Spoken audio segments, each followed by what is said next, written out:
पर उन्होंने कहा कि मैं जनप्रतिनिधि हूँ और मेरा इसमें कोई प्रकार का हस्तक्षेप नहीं है, तो हम यही मानते हैं कि आपका हस्तक्षेप नहीं है, कोई बात नहीं, हमको तो पता नहीं। लेकिन हमने उनसे ये कहा कि आप हमारे जनप्रतिनिधि हैं, आप हमारे सांसद हैं, आप यहाँ के राजा हैं और ये सारी प्रजा है, तो जो प्रजा के साथ में अन्याय हो रहा है उसके साथ में आप खड़े होइए और इसका प्रतिकार कीजिए। जो बोगस डील हुई है, सेल हुई है, उसको कैंसिल कीजिए। तो उन्होंने मुझे समय दिया है, उन्होंने कहा है कि मैं इसको जो है समय के अंदर, सीमा के अंदर, मैं आपके अनशन से पहले पहले इस डील को कैंसिल करा दूंगा, पूरी ताकत इसमें लगा दूंगा, ऐसा उन्होंने कहा है। और मैंने फिर भी उनसे कहा है कि साधु होते हैं, साधु के वचन होते हैं, साधु हमने तो हमारा दिन भगवान महावीर स्वामी को सौंप दिया है। मैंने उनसे कहा कि यदि हमारे भगवान रामलला का मंदिर कोई ट्रस्टी भेज देवे तो क्या हम चुप रहेंगे, सरकार चुप रहेगी? नहीं रहेगी।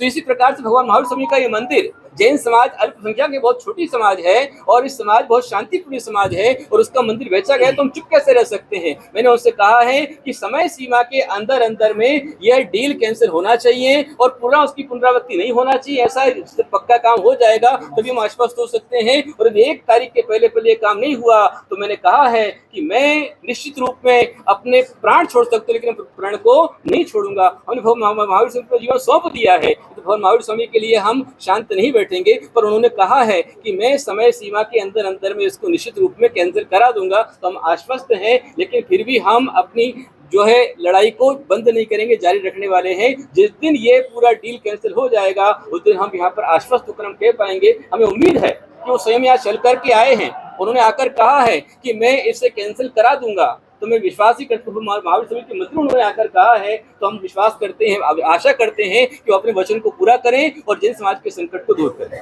उनके ऊपर ही बात हुई आपसे, जब उन्होंने यही कहा जो मैंने आपको बताया, वही मैंने कहा अभी जो आपको बताया। उन्होंने कहा कि मैं जनप्रतिनिधि हूँ, मैं यहाँ का सांसद हूँ और मुझे आना चाहिए था, पर मेरे कुछ कर्म है, मैं नहीं आ पाया और साथ में मेरे ऊपर बहुत सारे आरोप प्रत्यारोप आ रहे हैं, लेकिन मैं इसमें नहीं हूँ और फिर भी मैं समाज के साथ खड़ा हूँ और मैं समाज के साथ अन्याय नहीं होने दूंगा। कुछ भी ताकत लगानी पड़े तो मैं समाज में अन्याय नहीं होने दूंगा, ऐसा उन्होंने हमको आश्वासन दिया है।